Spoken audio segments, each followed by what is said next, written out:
eu quero falar um pouco sobre como que Deus usa a aflição em favor dele na nossa vida. E até ontem o pastor Danilo pregou um pouco, começou pregando, eu falei, não, que ele vai pregar esse texto que eu vou usar amanhã na mensagem, de Hebreus 12, mas não é esse texto, Hebreus 12 está mais na frente. Eu quero começar lendo um texto que eu citei aqui na semana passada, e um outro hoje. Salmos 16, 8 vai dizer o seguinte: sempre tenho o Senhor diante de mim, com Ele à minha direita não serei abalado. Com Ele à minha direita não serei abalado. A direita tem a ver com Ele no controle. A mão direita é a mão, tem a ver com a mão da produtividade, a mão que controla, a mão que tem a força, a mão que tem o poder, a mão que tem o domínio. O rei estendia o cetro com a mão direita para quando ele queria oferecer favor sobre a vida de alguém, ele estendia a mão, o cetro com a mão direita. Então a mão direita representa a mão do governo. Então, com Cristo à minha direita, com Cristo no comando, com Cristo no governo da minha vida, no governo da minha casa, com Cristo no governo, eu não serei abalado. Não quer dizer que eu não vá passar por aflição. Eu não serei, o abalado aqui quer dizer, eu não serei destruído, eu não serei envergonhado, eu serei sustentado no meio desse processo. Agora olha o que a Bíblia diz também em Isaías 48, verso 10.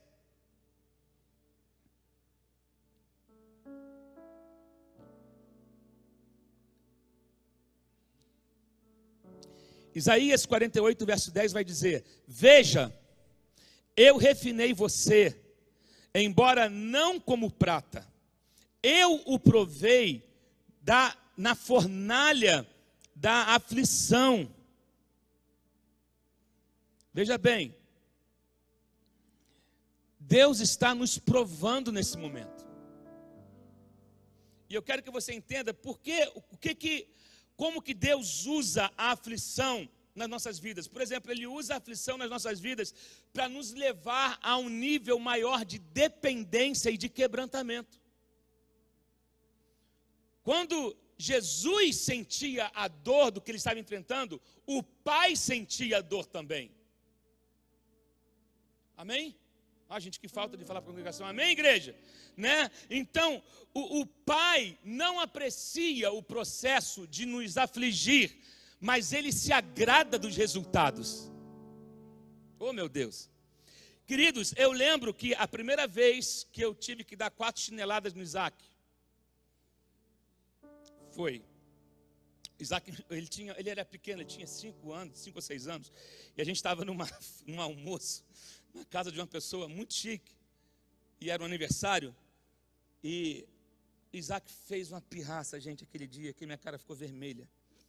E quando eu cheguei em casa, eu falei: meu filho, papai vai te dar 4 chineladas, porque você desrespeitou seu pai e sua mãe hoje.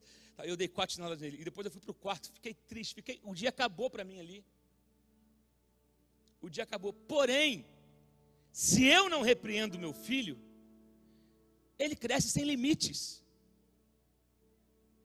Ele cresce sem limites. Então, o pai, ele não aprecia o processo de afligir, mas ele se agrada dos resultados. Eu pude ver que o Isaac nunca mais fez aquele comportamento de novo. Nunca mais ele desrespeitou de novo. Nunca mais. Ele entendeu o quê? Que havia um limite. Quando eu olhava para ele, alguma coisa está saindo, né? Você sabe o que acontece no respeito ao pai. Você sabe o que acontece. Então, é assim. E, na verdade, por exemplo, Deus, quando envia o seu filho, não havia nada de errado em Jesus, havia de errado com a gente. Porém, você sabe que para que a salvação chegasse até nós, para que o conserto chegasse até nós, era necessário que um inocente padecesse, era necessário um sangue inocente ser derramado. Então, por isso que Deus enviou o seu Filho para derramar o seu sangue, e através do seu sangue, nós sermos completamente restituídos e restaurados à imagem de filho de Deus. Então, a questão é que eu quero que você entenda, ainda que você esteja sendo afligido, ainda que você esteja sendo abalado, você não será destruído. você não será destruído. Se eu tiver sempre o Senhor à minha direita, se eu tiver o Senhor sempre no comando da minha vida, eu posso enfrentar a luta, eu posso enfrentar o vale da sombra da morte, eu posso enfrentar tempestades, eu posso enfrentar enchentes, porém eu permanecerei de pé. Eu permanecerei de pé. Então, queridos, o Senhor deseja aniquilar em nós a nossa tendência de depender das nossas próprias forças. Do que a gente pode depender hoje? O que nós podemos fazer hoje diante do caos que está acontecendo? Eu estou falando em termos naturais. Não tem nada que nós possamos fazer hoje, a não ser obedecer, a não ser orar, seguir as instruções que nos é dada, mas na força humana, hoje não tem nada que nós possamos fazer. A questão é que enquanto a gente tem uma saída como humano, como ser humano, enquanto a gente tem recursos nossos, a gente tenta resolver as coisas da nossa própria maneira, até que mas chegou um ponto onde Deus está dizendo: eu estou levando vocês para um lugar de total dependência de mim. Vocês só têm a mim. E aí eu lembro que o Max Lucado diz o seguinte: vocês só saberão que Jesus é tudo o que vocês precisam, até que Ele seja tudo o que vocês tenham. Ele é tudo que nós temos. Isso não é uma tarefa fácil, reconhecer a nossa limitação, reconhecer a nossa humanidade, porque naturalmente nós gostamos de ter pensamentos elevados a nosso próprio respeito. De nada vale termos pensamentos elevados a nosso próprio respeito. Os nossos diplomas agora, a nossa renda, nada agora está fazendo diferença, porque está todo mundo no mesmo plano. Está todo mundo no mesmo plano. Não tem país para onde a gente possa correr, porque as fronteiras estão fechadas. Não tem lugares onde a gente possa... não, tudo que ficou, sabe o que é? Você, sua família e sua casa.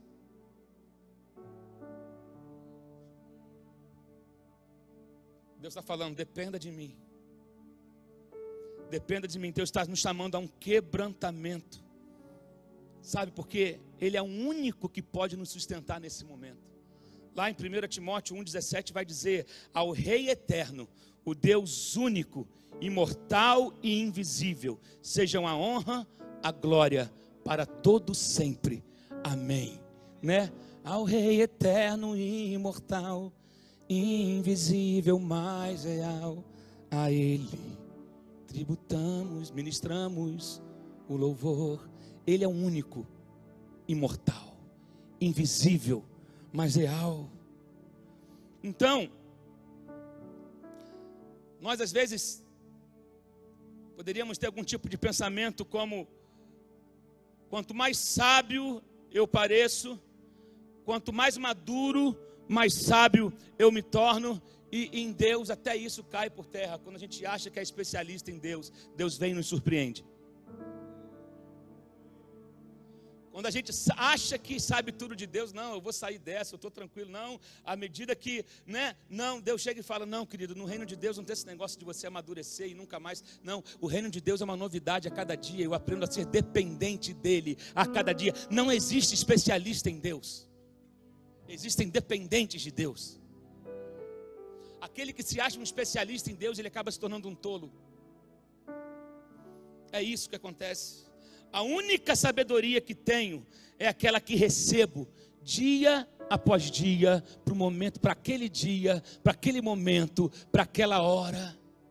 É o que vem do alto. Sabe, na verdade, Jesus se tornou a nossa sabedoria.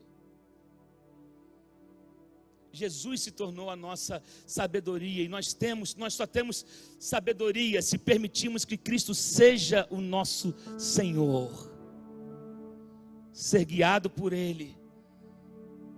A nossa verdadeira sabedoria é reconhecer a nossa total dependência dEle. Essa é a nossa verdadeira sabedoria.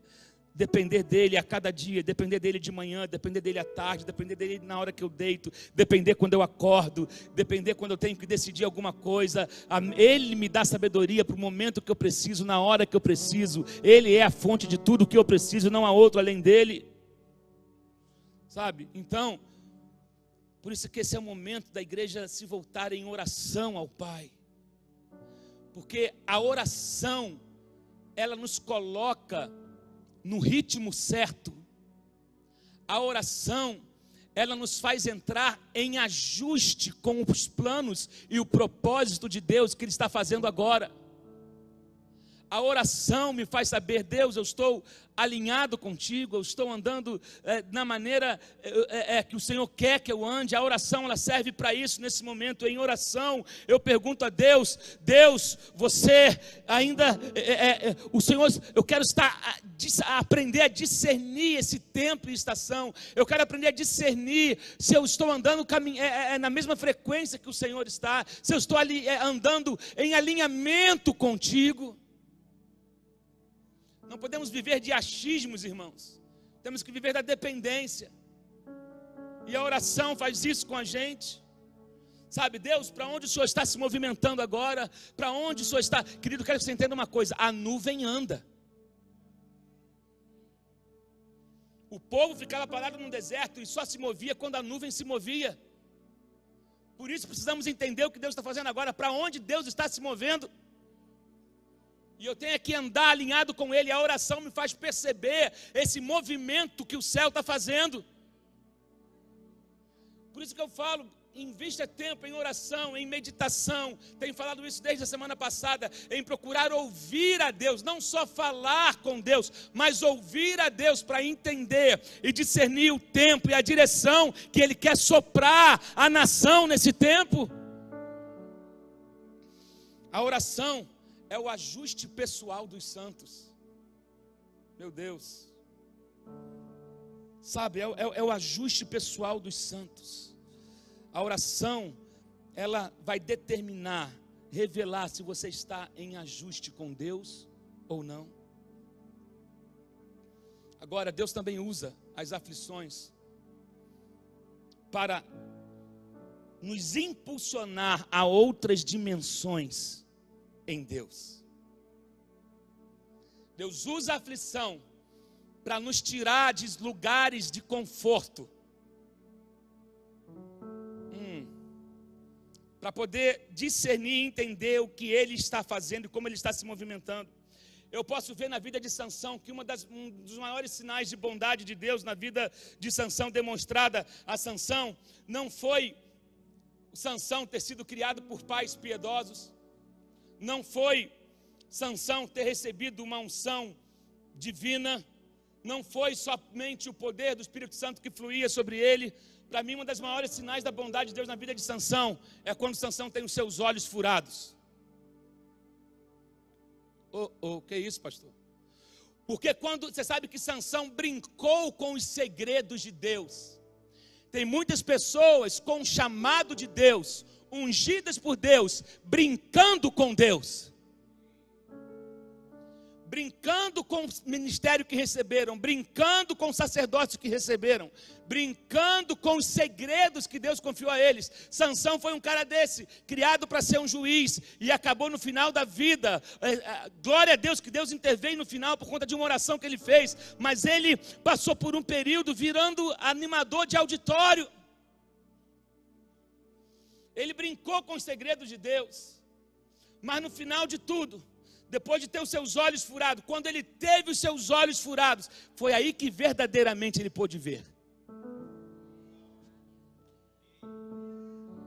Foi com seus olhos naturais feridos e furados, sem a visão natural, que ele pôde chegar e falar: Senhor.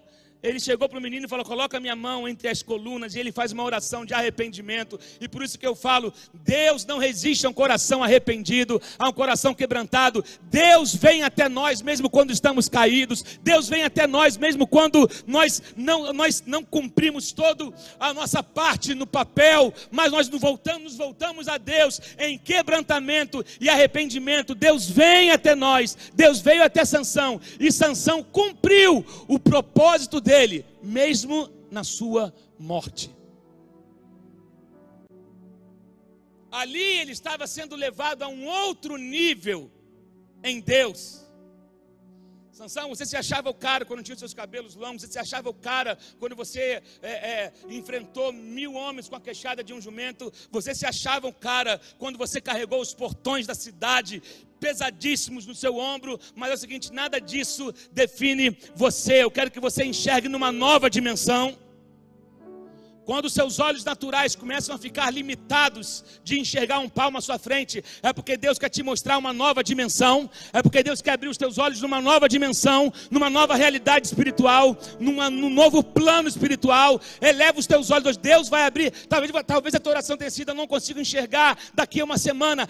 Querido, é muito limitado, ainda que você enxergasse daqui a um ano, mas Deus está falando hoje, agora que você não consegue enxergar daqui a um ano, daqui a 2 meses, daqui a 15 dias, comece a enxergar no Espírito que eu estou fazendo. Aleluia.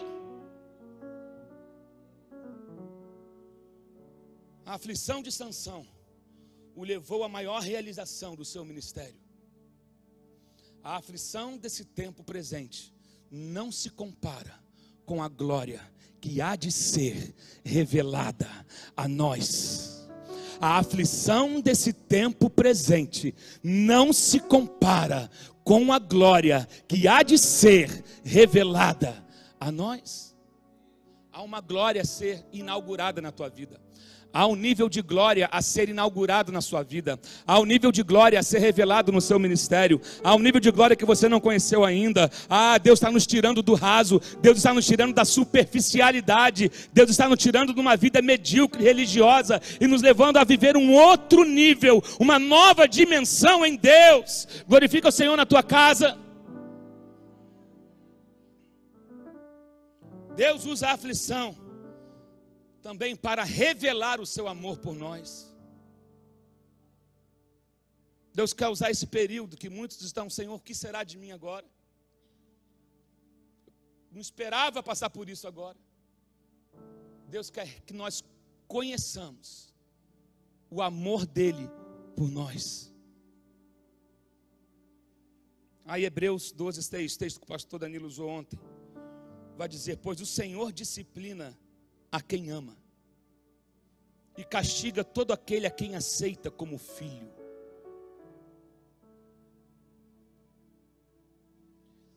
O Senhor disciplina a quem ama.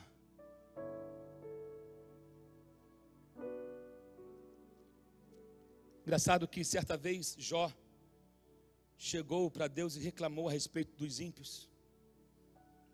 Lá Jó 21:9, você pode ler sobre isso. Ele disse: a vara de Deus atinge os justos, mas ele deixa os perversos em paz. Eu vou te falar aqui, ele tinha razão. A disciplina de Deus nos alcança porque ele nos ama. Só os afligidos, deem glória a Deus aí. Tem um grupo aqui do louvor, aqui a galera que está, mas você em casa, dê glória a Deus. Essa mesma pergunta muita gente faz: por que o não crente, por que o ímpio, ele não está sofrendo? E eu que sirvo ao Senhor, estou aqui passando por certas coisas. Querido, você foi alvo do amor de Deus. Você foi alvo do amor de Deus. Então, o fato de às vezes Deus deixar o perverso em paz é parte do seu juízo. Porque a sua correção é a expressão do seu amor para os seus filhos. A sua correção é a expressão do seu amor para os seus filhos. Ele não deseja apenas que você sinta o amor dele nesse tempo difícil, mas ele deseja também aperfeiçoar o seu amor por ele. Aperfeiçoar o nosso amor por ele. Se você buscar a face de Deus, ao ponto de você reconhecer: Senhor, está doendo, jamais do que doeu, mas Senhor, eu te amo hoje mais do que eu te amei ontem. Eu te amo jamais do que eu te amei. Eu te amo num outro nível. Meu amor por ti aumenta a cada dia, porque a cada dia eu posso sentir o teu cuidado comigo. Olha o que a Bíblia vai dizer, Salmo 119, 75 vai dizer: bem sei, ó Senhor, que os teus juízos são justos, e com fidelidade me afligiste. Por isso que eu li no começo, fui forjado na fornalha da aflição. Mas quando eu sair dessa, eu serei provado como ouro. Eu serei provado como ouro. Sabe, querido, se você está sendo afligido pelo Senhor, é porque Deus te ama. E se você está sendo afligido pelo Senhor, é porque Deus está te levando a viver um novo nível, uma nova estação. E também Deus te dando a oportunidade de você amar, não por aquilo que Ele pode te dar o que você quer, mas porque Ele não te desamparou em nenhum momento. Qual é o mandamento primordial que ele vai dizer? Amar a Deus acima de todas as coisas. E o segundo, amar o teu próximo como a ti mesmo. Mas o primeiro mandamento é esse: amar a Deus acima de todas as coisas. Deus também usa a aflição na nossa vida para gerar em nós um maior senso de compaixão pelos outros. Muita gente, depois que isso tudo passar, ele vai ser mais quebrantado. Muita gente, depois que isso tudo passar, ele vai olhar para o sofrimento do outro com os olhos diferentes. Sabe por quê? Porque ele esteve naquele lugar. Só quem passa por uma luta, que viveu na sua carne, compreende a dor do outro, que está passando por aquela mesma luta. É muito fácil você falar para alguém: você vai ser curado, quando você nunca precisou de cura. É muito fácil você encorajar alguém que está perdendo uma casa, por exemplo, porque não tem condições, quando você nunca passou por uma crise financeira. Por isso que Jesus disse para Pedro: Pedro, o diabo pediu para passar vocês da peneira, e eu orei, não para livrar vocês da peneira, mas para que a sua fé não esmorecesse. Porque Pedro, ele se achava o cara, ele disse: jamais eu vou te negar, jamais, eu estou pronto para ir contigo para a morte. Jesus disse: está nada, conversa fiada tua, depois que você se converter, fortalece os meus irmãos. Pedro nunca mais foi o mesmo, depois que ele disse que não e que jamais iria fazer o que ele faria, porque Jesus já tinha enxergado. Falou: isso vai acontecer para que você desça do teu pedestal, para que você desempine o teu nariz, desça da tua presunção. Só que é o seguinte: quando você se converter, fortalece os meus irmãos. Pedro passou a olhar as pessoas com um olhar de compaixão que ele não tinha antes. Deus vai te fazer enxergar, às vezes, em áreas onde você nunca se achava vulnerável, você está se vendo vulnerável agora. Mas na sua vulnerabilidade, você está vendo a oportunidade, tendo a oportunidade de ver o agir de Deus.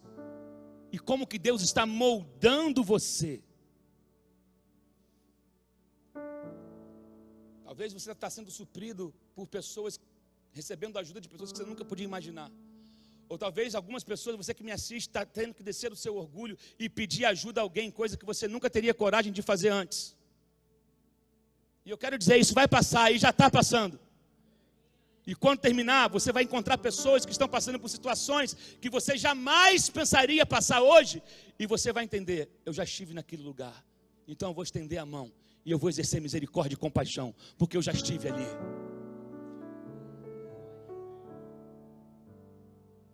Você nunca mais vai achar, é frescura, é besteira. Sabe por quê? Porque você está vivendo. Teve uma época da minha vida que eu achava que depressão era frescura, coisa da cabeça dos outros, até que eu me vi numa depressão. E tive que tomar remédio, tive que ser tratado, tive que ser acompanhado. Nunca mais olhei para alguém passando por depressão e falei que é frescura.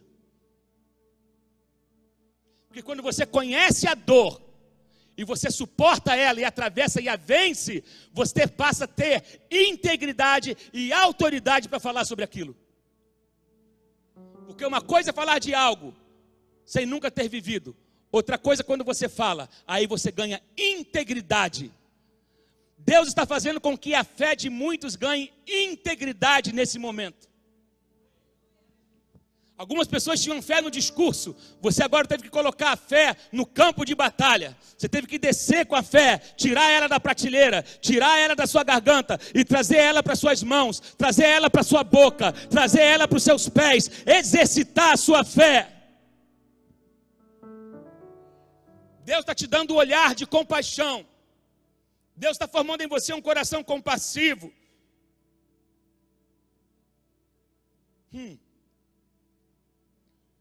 Quando você passa por algo e recebe a graça de Deus para superar tal situação, naturalmente isso vai gerar em você um senso de compaixão pelo outro, que estejam passando em situações semelhantes a que você passou, e você vai ser um instrumento de conforto na vida dos seus irmãos, na vida de pessoas que estão ao teu redor.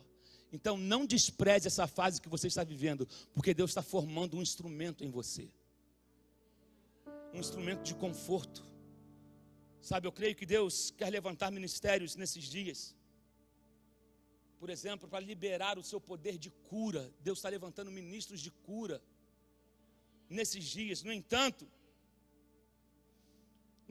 Ele deseja agir de forma que esses ministros não sejam destruídos no processo.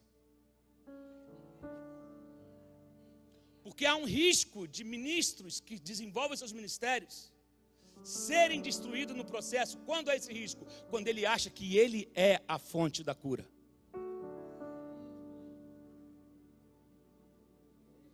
Quando ele pega o dom e coloca no lugar do doador do dom. Oh, meu Deus. Sabe por quê, queridos? Deixa eu falar uma coisa. Nenhum ser humano normal consegue lidar bem com honra e atenção que as massas automaticamente dão a quem tem um ministério de cura, por exemplo. Já viu pessoas que têm dom de cura, pastores que têm dom de cura, e normalmente há uma popularidade nesses ministérios, e as pessoas vão atrás querendo um toque, querendo um suor, querendo alguma coisa, querendo uma palavra, porque eu creio que Deus usa, mas na verdade o maior desafio de um ministro de cura é manter um coração humilde, sabendo que não é ele a fonte do poder, ele é apenas um canal por onde flui o poder, mas não é ele a fonte. E aí que muitos caem, que muitos pecam, quando ela acha que é ela que faz acontecer. Então, Deus às vezes vai te deixar, permitir com que você passe por certas coisas, a fim de que você não seja destruído. Deus precisa antes operar um grande quebrantamento e esvaziamento no coração desses ministros. Eu observo algumas coisas intrigantes no ministério de Jesus, em relação à cura. Você nunca vê Jesus fazendo campanha de cura na Bíblia. Me ajuda aí. Não vejo Jesus fazendo. A Bíblia diz que ele curava, mas ele não chamava ninguém, ele não fazia campanha, conferências de cura. Em primeiro lugar, você nunca vê ele se alegrando quando alguém é curado. As respostas de Jesus quando alguém é curado eram quase tímidas. Vai em paz, sua fé te salvou, não conte para ninguém, fica na tua.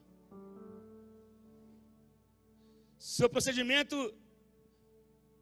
parecia dizer, você está curado, isso não é grande coisa. Tem algo que é maior do que a cura. Eu vim te apresentar o reino de Deus.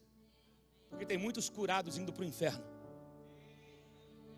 Tem muitas pessoas que foram alvos de milagres, de graças, e estão indo para o inferno. Eu quero te entender o seguinte, o milagre não é o máximo de Deus para você. Ele fazia milagres, mas depois ele apontava para o Pai. Ele realizava milagres, mas depois ele falava, vocês precisam conhecer o reino de Deus. Vocês precisam conhecer o reino do meu Pai.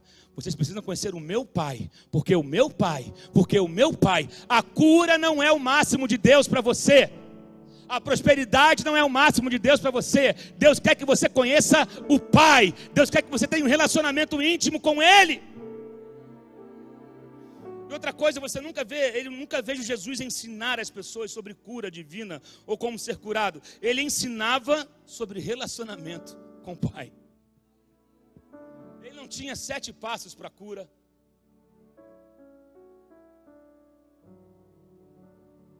Ele tinha e tem todo o poder.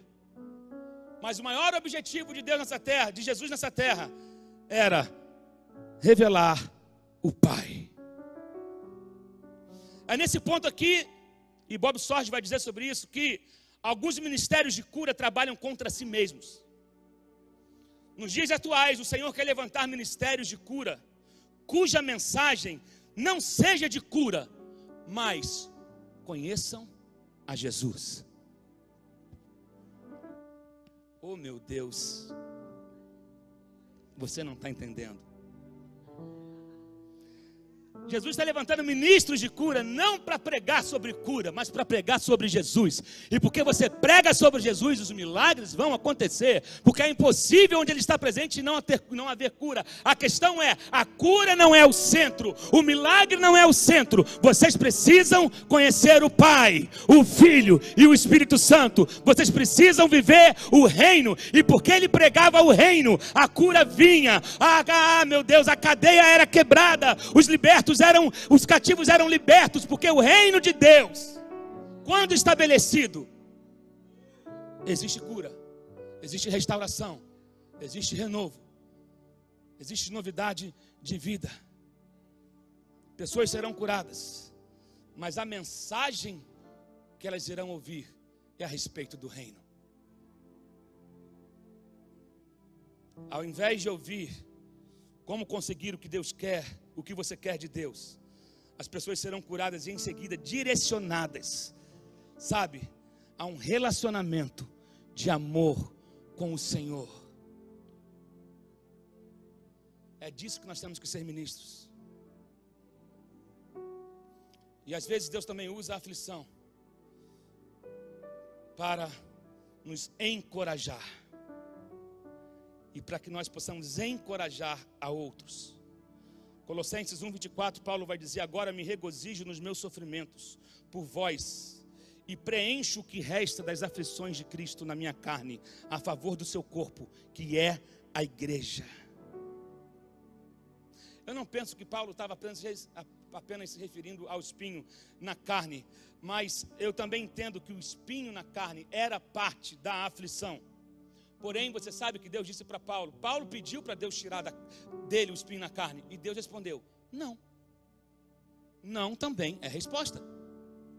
3 vezes eu orei, e 3 vezes Deus disse não, mas Ele me deu uma resposta, Ele deu uma resposta para Paulo, que fez Paulo caminhar numa outra dimensão, dizendo, Paulo, a minha graça te basta. E Paulo não ficou sendo aquele cara chato de ficar pedindo de novo. Ok, só que eu recebi uma graça de maneira que eu coloquei o espinho no lugar certo, debaixo do meu pé. Caminhar numa outra dimensão, sabe? E Paulo encontrou no seu sofrimento um propósito que superava o seu mundinho e as suas vontades, e via que o sofrimento tinha um propósito de beneficiar o corpo de Cristo. Uma coisa é sofrer quando se percebe que Deus o está transformando pelo sofrimento. Você está sendo transformado através dessa luta que toda a nação está enfrentando. Você sabe, Pan, quem é minha ovelha, quem frequenta aqui sabe, que eu já preguei isso aqui algumas vezes. Deus nem sempre trabalha com substituição. Nós queremos que Deus trabalhe com substituição. Tira isso daqui logo, Senhor, e coloca aqui. Tira esse mal daqui e joga para lá. Amém, nós oramos por isso, nós continuamos orando, pedimos a isso. Mas nem sempre Deus vai fazer assim. Nem sempre Deus trabalha com substituição. Normalmente Deus trabalha com transformação. Ele vai transformando no meio do processo. Deus está transformando a igreja nesses dias. Nós não seremos mais como éramos antes. Nós não seremos, mas nós não oraremos mais como orávamos antes. Nós não viremos mais para a igreja, iremos vir para a igreja como vínhamos antes. Não trataremos os outros como tratávamos antes, porque estamos sendo transformados. Muita coisa não terá mais a pompa que tinha antes, porém, a glória dessa última casa será maior do que a da primeira. A glória do que Deus está fazendo agora será muito maior do que uma glória que nós já conhecemos um dia. A glória da última casa será maior do que a primeira.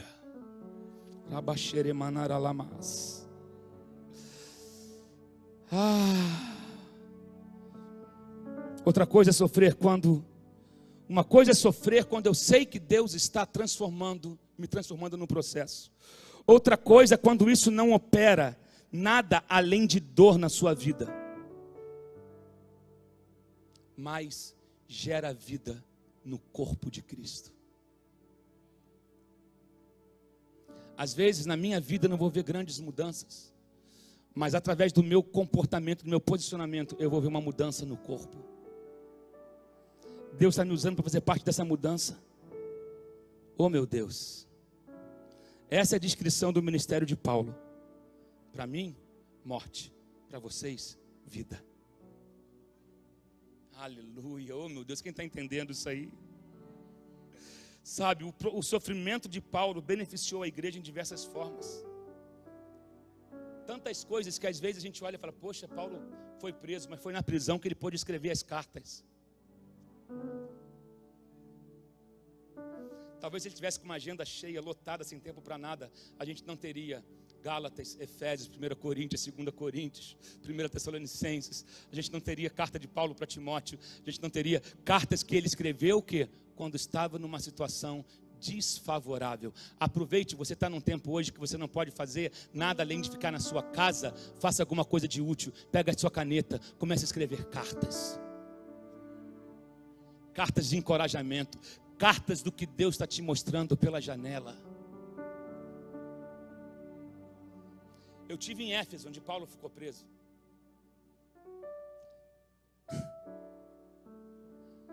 A prisão que Paulo ficava, dava para ele enxergar a rua. Ele já estava preso, mas ele podia olhar dali, escrever, ele podia pregar da janela.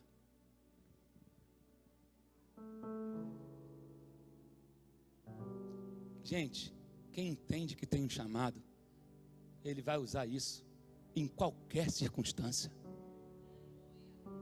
Pregadores da janela, pregadores da grade, pregadores do telhado, pregadores da caneta. O que você não pode dar mais é desculpa para não servir a Deus. Não pode mais dar desculpa. Agora, tudo isso, esse espinho tinha um propósito, a fim de que Paulo não se orgulhasse. Então eu sempre digo, Deus sabe muito bem equilibrar as vitórias e as lutas na nossa vida. Porque se for só a vitória, nos tornaríamos crentes insuportáveis. Então Deus equilibra lutas e vitórias, a fim de que nós não nos orgulhemos. Então por isso que existe o nível da dependência de Deus. Deus vai falar: a minha graça te basta. Não, meu servo, a minha graça te basta. Nesse momento você achava que precisava de um monte de coisa, e Deus está te falando: a minha graça te basta. A minha graça te basta. E o meu poder se aperfeiçoa na fraqueza. Meu poder se aperfeiçoa na fraqueza. E já estou indo para o final. Às vezes Deus usa a aflição na nossa vida para remover de nós o espírito de crítica e julgamento.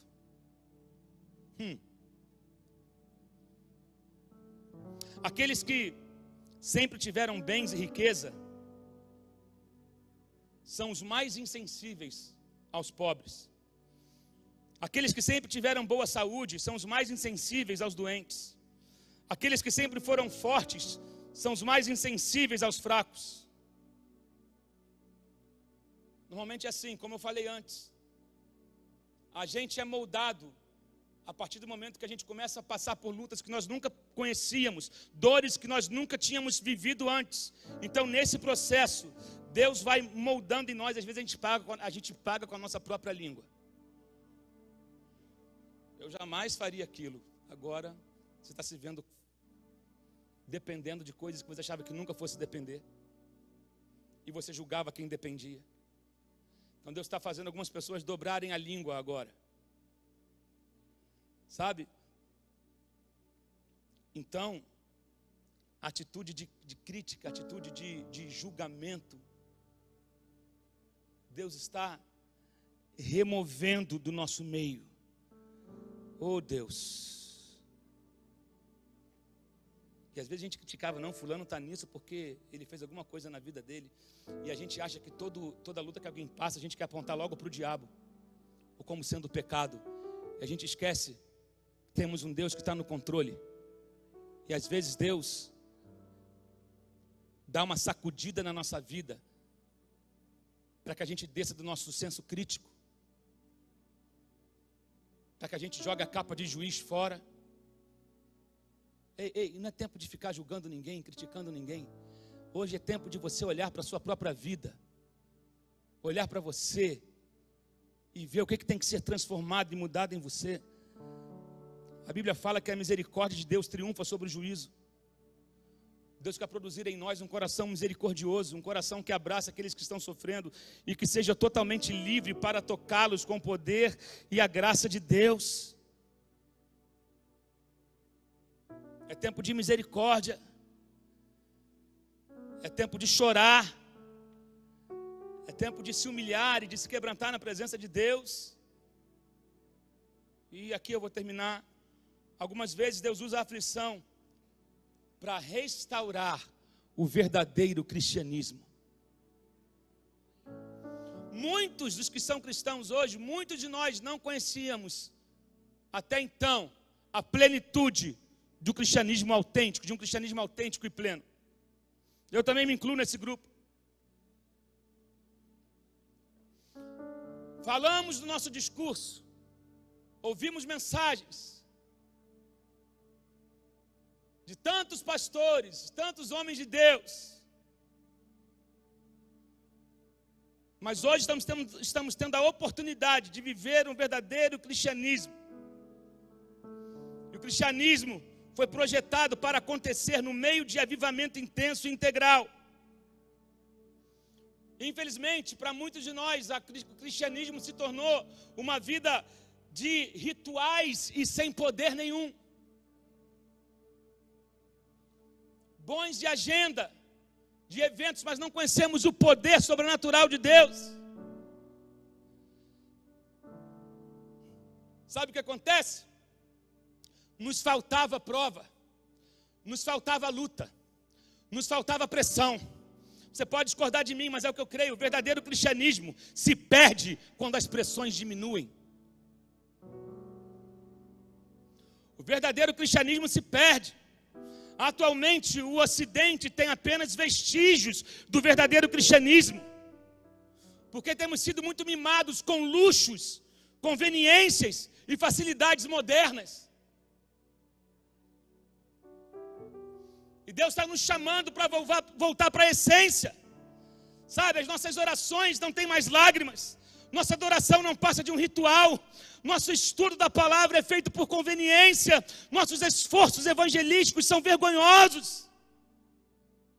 E eu quero que você entenda, onde há pouca ou nenhuma perseguição, Deus usa outras formas de colocar pressão sobre as joias que Ele está forjando. Eu vou repetir isso.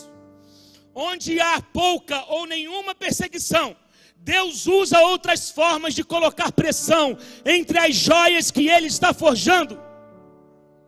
E eu me refiro aqui à pressão das respostas demoradas.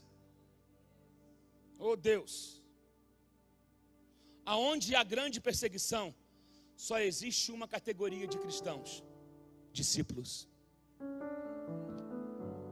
Acho que você não entendeu. Onde há grande perseguição, só existe uma categoria de cristãos: discípulos. Onde não há perseguição, há duas categorias: cristãos e discípulos. No nosso mundo ocidental nós temos muitos crentes, mas poucos discípulos. Muitos membros de igreja, poucos discípulos. O discípulo Ele não quer os resultados do que o mestre pode fazer. Ele quer andar com o mestre, ser como o mestre é. O discípulo não tem a sua vida por preciosa. O discípulo encara risco. O discípulo sai da toca no meio da crise. O cristão almofadinha se esconde no meio da crise.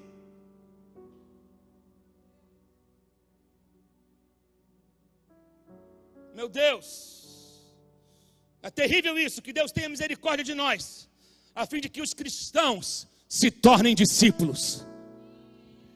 A fim de que os cristãos se tornem discípulos. Ei, não é suficiente você ter o título de crente, membro da igreja A ou B. Você é discípulo?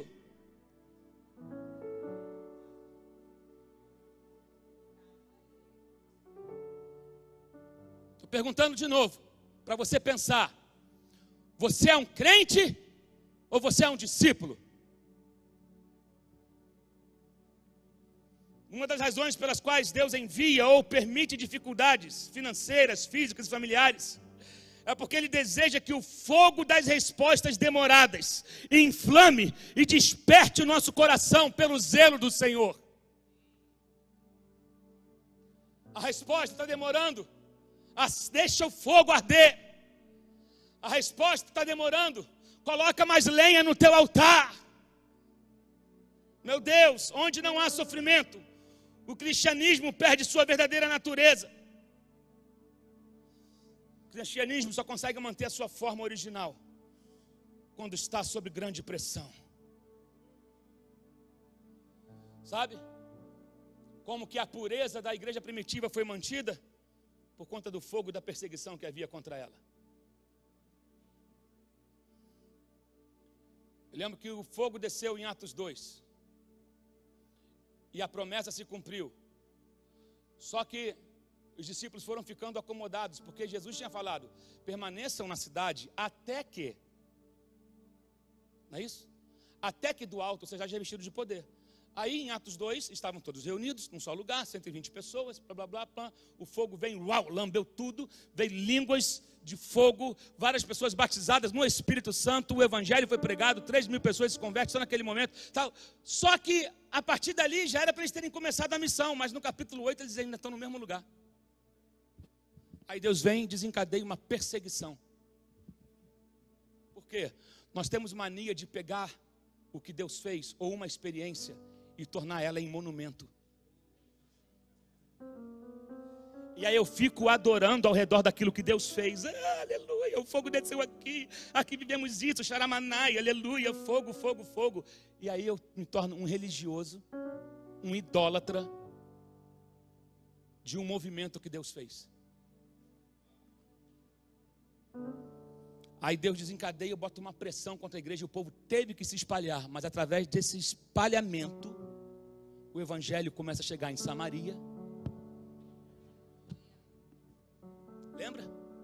Filipe chegou em Samaria, porque a igreja foi perseguida, e lá ele pôde pregar, e ali o evangelho começou a se cumprir, a chegar naqueles lugares. Jesus disse aos cristãos em Laodiceia, assim, porque és morno, e nem és quente nem frio, estou a ponto de vomitar-te da minha boca. Apocalipse 3,16. A igreja de Laodiceia experimentou muito pouca perseguição. O ambiente era um ambiente de muita tolerância religiosa. E o desafio dos cristãos de lá era de servir a Cristo em meio a uma sociedade muito permissiva e hedonista. A igreja de Laodiceia tornou-se morna porque o fogo da resistência diminuiu. O fogo da resistência diminuiu. As coisas ficaram fáceis. Seu zelo ficou morno e o cristianismo perdeu sua forma original. Assim Jesus veio e disse: aconselho-te que de mim compres ouro refinado pelo fogo para te enriqueceres. Meu Deus. Jesus faz um chamado, abraça o fogo novamente. Abraça o fogo refinador das respostas demoradas, a fim de que vocês sejam restaurados a riqueza e a essência do cristianismo verdadeiro. O Espírito Santo deseja nos batizar com fogo. E uma das maneiras dele fazer isso é usando a fornalha da aflição. Deus quer que nós sejamos inflamados hoje pelo zelo e fervor pelo Senhor em nosso coração, com o intuito de nos levar de volta a um cristianismo ardente.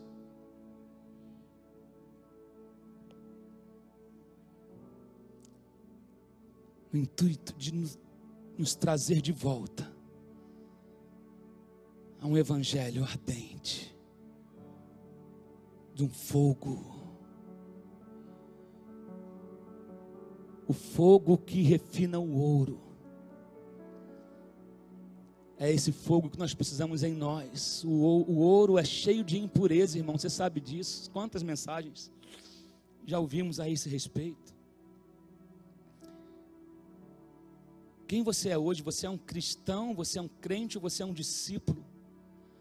Você mantém ainda acesa a chama dentro de você? Ou você se tornou um crente ritualista? Um mero membro de igreja que cumpre com as suas obrigações, mas te falta um fogo ardente, o fogo da intimidade, o fogo do relacionamento. Eu quero dizer para a igreja do Senhor nesses dias, a resposta virá quando tiver lágrimas.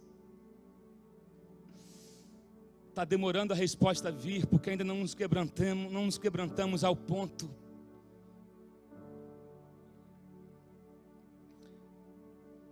Eu quero convidar você que está em casa, se você puder ficar de joelhos nessa hora.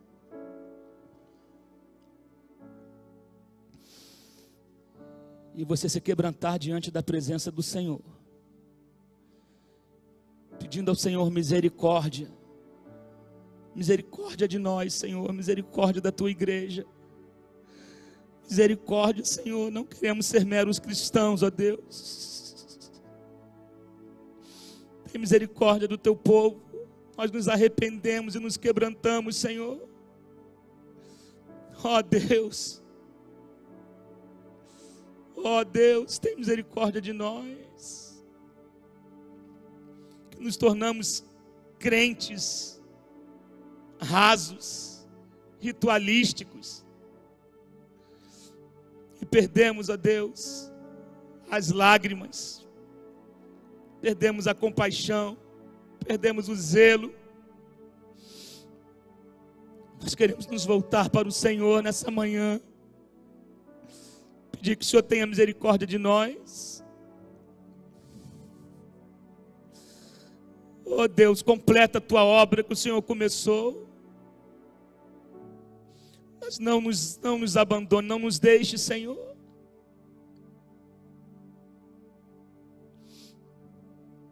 Ah, Deus, faz de nós verdadeiros discípulos teus, Senhor. Verdadeiros discípulos teus. Não membros de igreja, mas homens e mulheres, jovens, crianças, que sejam inflamados pelo teu fogo, em nome de Jesus. Espírito Santo, acende, Deus, a chama em nós, que um dia ardeu. Não queremos ser uma igreja conformista. Desperta os teus pastores, desperta os teus líderes, desperta os jovens, os adolescentes, desperta, Senhor. Desperta-nos, Senhor, para a obra que o Senhor quer fazer em nós.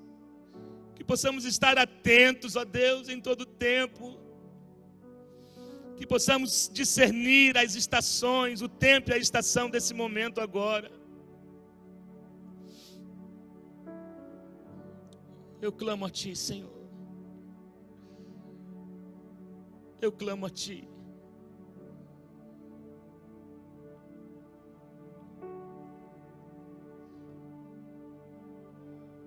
Não tarde mais em vir ao nosso socorro, Senhor.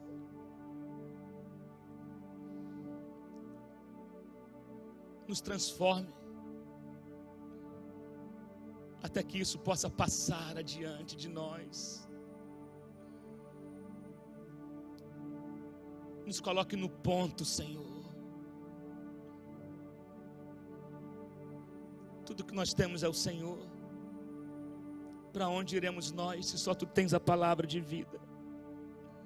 O nosso destino não está na mão de um governo, na mão de uma mídia, na mão de médicos. O nosso destino está nas mãos do Senhor.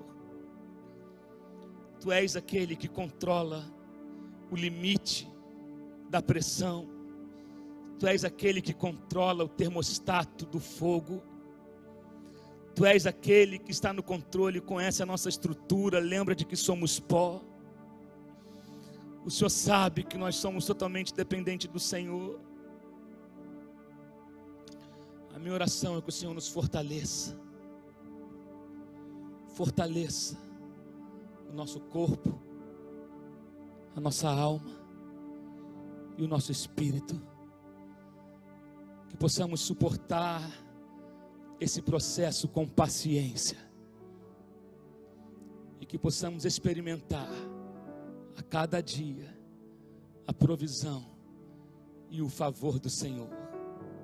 Em nome do Pai, do Filho e do Espírito Santo nós oramos.